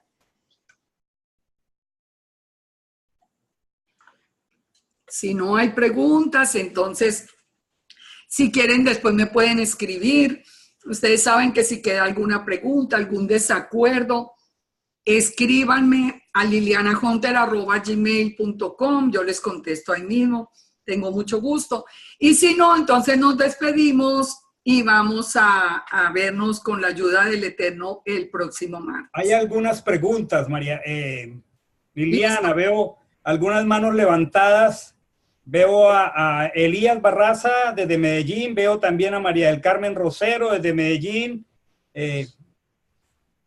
Listo, pastor. A ver, dígame cuáles son las preguntas, porque yo no me alcanzo a dar cuenta de aquí. Usted tiene la dirección, entonces yo de aquí no veo. Tengo la visual. Elías. Sí. Elías Barraza de Medellín. Yo estoy como cuando recién conocí de los caminos del Señor, de hace algo más de 40 años. Me siento un bebé en la fe. Estoy como que definitivamente en ese proceso de la restauración me siento realizado. Gracias Liliana, gracias Pastor Oscar por todas las enseñanzas, por la paciencia que estás teniendo conmigo para transmitir todos estos conocimientos que para mí son nuevos. Una pregunta muy concreta. Lo que tradicionalmente creo que todos conocimos desde un comienzo en la iglesia cristiana evangélica acerca de, ¿sí?, las tres personas y un solo Dios verdadero, la Trinidad. En la medida en que yo vengo escuchando, estoy haciéndome la reingeniería. O sea, el mismo Ruach me está haciendo cambiar ese esquema mental. Hoy me queda aún más claro de lo que escuché hace 8 días. Definitivamente el Ruach para nosotros hoy, en esta identidad que definitivamente hemos descubierto, sigue cumpliendo la misma misión de aquella que nos enseñaron, que era quien transportaba y nos traía del Padre, nos transportaba nuestra oración al Padre, y de lo del Padre nos lo traía y nos lo revelaba a nosotros, de que la oración a Yahweh se hace ahora siempre se hacía en el nombre de Yeshua, antes para nosotros Jesús, pero con la ayuda del Espíritu Santo, hoy para nosotros el Ruach HaKodesh. Entonces, esas funciones en la manifestación del Eterno, ¿sigue siendo parecidas, Liliana? Siguen siendo parecidas, por eso yo les decía que no descartemos lo que el Padre nos reveló en la iglesia. Es que el Padre en la iglesia nos estaba cuidando, era parte del camino, solo que nos faltaba otra parte, pero por voluntad de Él. Entonces, lo que estamos entendiendo diferente es que habíamos aprendido desde el catolicismo que esas 3 manifestaciones eran 3 personas distintas, así era que se enunciaba la Trinidad. La Trinidad decía 3 personas distintas y un solo Dios verdadero. Entonces se decía que Yeshua era distinto del Padre y distinto del Espíritu Santo, y había inclusive dentro del catolicismo cuadros que nos representaban al uno, al otro, y como que los 3 hablando en reunión. Lo que nosotros vinimos hoy a entender fue cuando le preguntan a Yeshua, ¿cuál es el primero y más importante mandamiento? Y él dijo, escucha Israel, Yahweh nuestro Elohim, uno es. Es uno, no hay 2, no hay 3, es uno. Es el mismo eterno, pero Él manda esa imagen visible, Él manda su espíritu, pero no es sino uno, hay uno nomás. Ahora, las funciones, sí, nosotros aprendimos muchas de las funciones. Recuerde que vimos la semana pasada como que el plan era que nosotros nos enfocáramos en mirar la imagen visible hasta que nos fuera removido el velo y ahora sí viéramos lo que había detrás de la imagen visible, que era el Eterno. Nosotros estamos aprendiendo, por eso hoy desde el nombre del Eterno, nosotros estamos aprendiendo que es Él, realmente es Él. Eso es lo único. Yo en ese tema, yo les pido que tengan un poquitico más de paciencia porque apenas vamos en Génesis, porque todo lo que vamos a ver de aquí en adelante nos va aclarando más y más y más el concepto. Porque como no vamos a hablar sino de Yeshua, entonces nos lo va a aclarar desde muchos ángulos. Vamos a ver a Yeshua en muchos ángulos que nunca lo habíamos visto. Nunca lo habíamos visto. Nosotros nunca, yo por lo menos, yo enseñé en las iglesias cristianas por 22 años. Yo nunca recuerdo haber hablado de que Yeshua fue el que hizo juicio en Sodoma y Gomorra. Verlo haciendo juicio, eso jamás, eso en la vida, por lo menos a mí no se me pasó, tal vez a otras personas. Pero lo vamos a ver de una manera diferente. Nosotros vamos a encontrar a Yeshua, por ejemplo, comprando con David, él parado allí, comprando con David el terreno donde murió. O sea, es que en la palabra encontramos unas maravillas que uno dice hoy, pero uy, ¿qué es esto? Nosotros como nunca nos dimos cuenta. O sea, ¿cómo no vimos que el terreno donde él murió lo compró él personalmente conversando con David? O sea, son cosas tan maravillosas, pero entendiendo que es el Eterno, que no es otro diferente al Eterno, pero que es una manifestación. Por eso Yeshua dijo, mi Padre mayor que yo es. Él es solo la imagen visible. Él es esa emanación que puede estar con nosotros, que nos trae, pero es el Padre. Es el Padre. Pero no es el Padre, bueno, ese ya me entraría en otra cosa. Denme otro ratico y avancemos en el estudio de Yeshua, porque yo sé, les aseguro, que cuando vamos avanzando y vamos llegando a todo esto, mire, lo que uno aprende de Yeshua es tan hermoso, es tan grande, que uno no puede ver sino el Padre, es lo que vemos en toda su magnitud. Y Yeshua es ese camino, pero ese camino que uno lo ve con un amor que imposible que lo vamos a dejar atrás. De manera que lo principal de entender para responderle, pastor, es eso. Es un ejad, Solo existe el Eterno. El único Elohim de Israel es Yahweh. Yud-Heh-Vav-Heh es el Elohim de Israel. Yeshua es su palabra, es su imagen visible. Vamos a verlo como el ángel de Yahweh. Vamos a verlo de muchas maneras y de muchas que los va a sorprender realmente. Pero con todas las pruebas bíblicas y sin salirnos un minuto de la escritura, porque ustedes han visto en los estudios hasta ahora, no nos salimos de la escritura para nada. Y la escritura misma nos confirma. María del Carmen, ¿tenías una pregunta? Sí, Osquitar. ¿Cómo estás, Liliana? Qué bueno saludarte. Ay, mija, qué rico verla. Entonces, cuéntame, a ver, yo con mucho gusto te respondo. Tengo una pregunta desde hace muchos años y he querido resolverla, no he podido hasta ahora.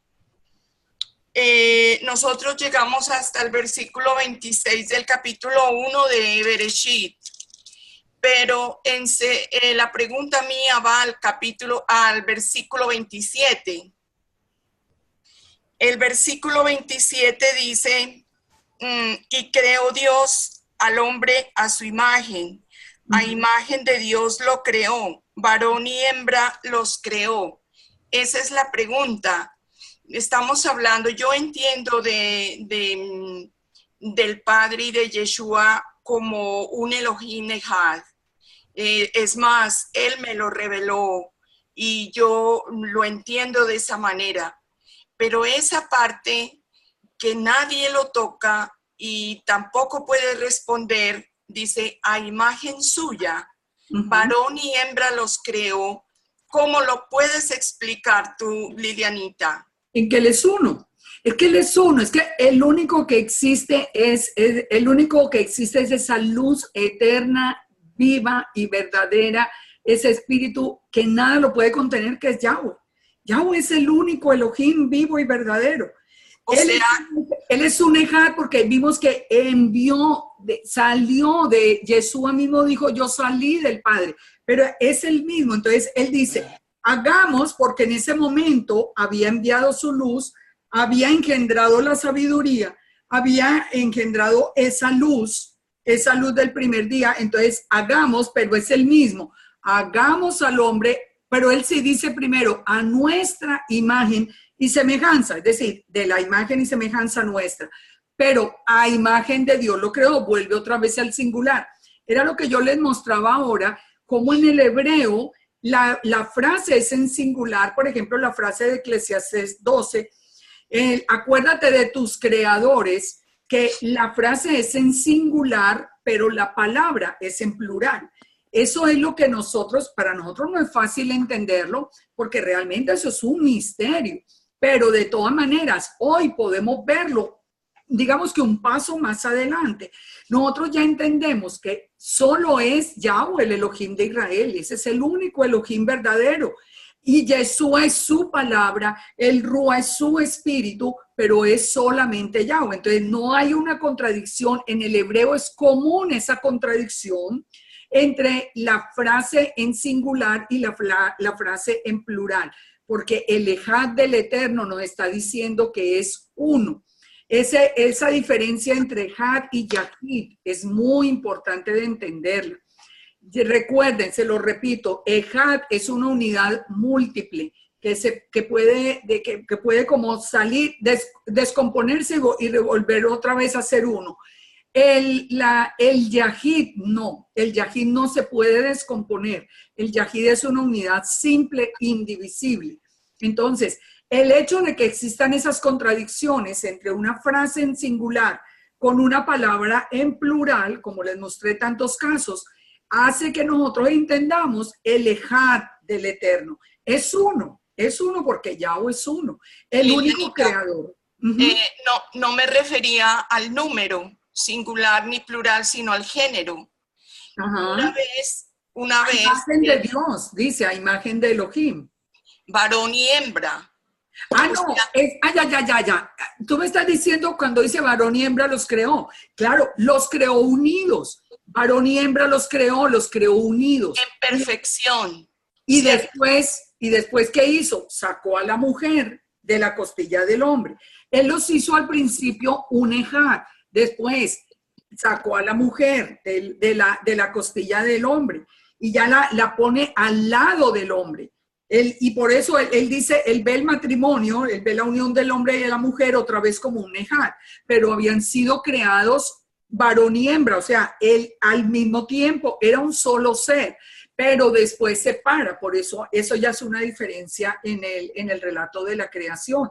Pero ya cuando piensa en hacer una compañera para Adán, entonces la saca de él mismo, separa esa parte femenina, la separa de Adán. Eso me parece maravilloso, o sea, es que una vez yo contesté así, o sea, en él, la imagen de él es varón y hembra, porque anidan la perfección en él, el equilibrio y la perfección. Entonces me regañaron porque me dijeron que los gay hoy andan diciendo que Dios es gay también y lógicamente que no, porque en él anida el equilibrio, la perfección.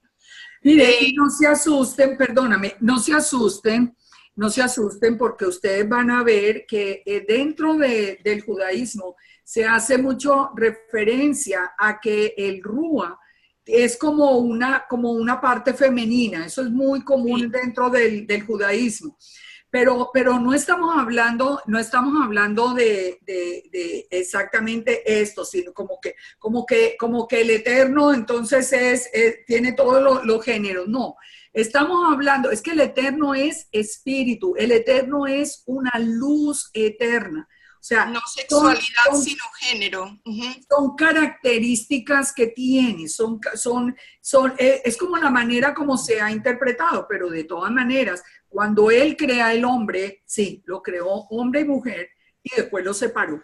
Lo creó como un ejad y lo separó porque lo crea a imagen de él. Él es un ejad y él está separado hoy está separado. Fíjense que una frasecita de Zacarías 14 es muy interesante, porque hoy está separado. El Eterno está en su trono, digamos, en nada lo puede contener, pero está en su trono. Pero nos dice que Yeshua está sentado a la derecha. Yeshua está sentado a la derecha, pero recuerden, nos dice que Yeshua volverá otra vez a él. Y Yeshua, y nos dice que en Zacarías 14, que cuando Yeshua venga, que es cuando Yeshua vuelve otra vez al Padre, dice, en aquel día Yahweh será en futuro, otra vez uno y uno su nombre. Es decir, si ustedes leen Zacarías 14:10, dice, y en aquel día, ¿cuál aquel día? Cuando ponga los pies en el monte de los olivos, dice, Yahweh será uno y uno su nombre. Por eso es que dice, Zacarías dice, Yahweh será rey sobre toda la tierra. Apocalipsis, Yeshua será rey sobre toda la tierra. No hay contradicción, es que vuelven y son uno. Si ustedes ven el trono de Elohim en la Nueva Jerusalén, habla de un trono para Elohim y el Cordero, para los dos, un solo trono, porque ellos vuelven a ser uno. Que ese Had es el que hay que entender, esa naturaleza Ejad diferente de Yahid, porque en español nosotros no entendemos uno, sino como un Yahid. Entonces, es muy importante entender ese Ejad. Y al hombre y a la mujer los hizo un Ejad a imagen de él. Después del pecado, todos fuimos creados a imagen de Adán, y solo a través del nuevo nacimiento volvemos a ser a la imagen de Elohim, un Ejad con él. Gracias, Lilianita. Con mucho gusto, mija. Bueno, no sé si hay otra pregunta. Yo quisiera hacer una propuesta. Sí. Es que la información está tan interesante y abundante que quisiera proponerles que, por ejemplo, no sé, cuando lo consideren conveniente, puede ser en la sesión 5, 6 o 7, en fin, cualquiera, podamos hacer una sesión de solo preguntas, porque hay muchas preguntas y es muy difícil interrumpirte en tu exposición. No sé si la puedes aceptar. Pero con mucho gusto. Con mucho gusto. Podemos hacer una noche así de solo preguntas cuando vamos más adelante, donde ya podamos tener como más conceptos. Esperemos un poquito, yo les digo, esperemos un poquito que ustedes, ahora cuando entremos a ver, por ejemplo, la figura del ángel de Yahweh, ay, ustedes van a ver todo lo que vamos a aprender de esta figura. Entonces, hacemos un día. Yo tengo mucho gusto. El día que ustedes me digan, hagamos solo de preguntas, hacemos solo de preguntas. Sí, una vigilia de preguntas. ¿Ah? Una vigilia de preguntas. Los que vivimos en Miami nos vamos para tu casa. Eso, aquí nos reunimos todos. Aquí hacemos... Y a los demás los invitamos online. No, nosotros también queremos ir. Eso, no, aquí todos. Se vienen. Tengo una observación. Conseguimos empanadas, buñuelos, bien ricos. ¡Qué delicia! Y nos sentamos a hacer. Yo pongo el café. Sí, eso sí, indiscutible, está nombrado, pastor. No, de verdad que con mucho gusto, y mientras tanto, si tienen preguntas, escríbanme, que yo les contesto con mucho gusto, con las pruebas bíblicas, con todo, para que vamos avanzando y después hacemos una sesión así de solo preguntas. Yo tengo mucho gusto, de verdad que hasta donde soy capaz, con mucho gusto respondo. Una observación que me parece pertinente para todos los que estamos aquí. Ustedes se han dado cuenta que escasamente hemos llegado a Génesis 18. Y obviamente que Liliana nos bombardea como si nosotros tuviéramos, mejor dicho, una estatura en esto gigantesca. Gracias por la fe. Pero, ¿qué es lo que les quiero animar a mirar?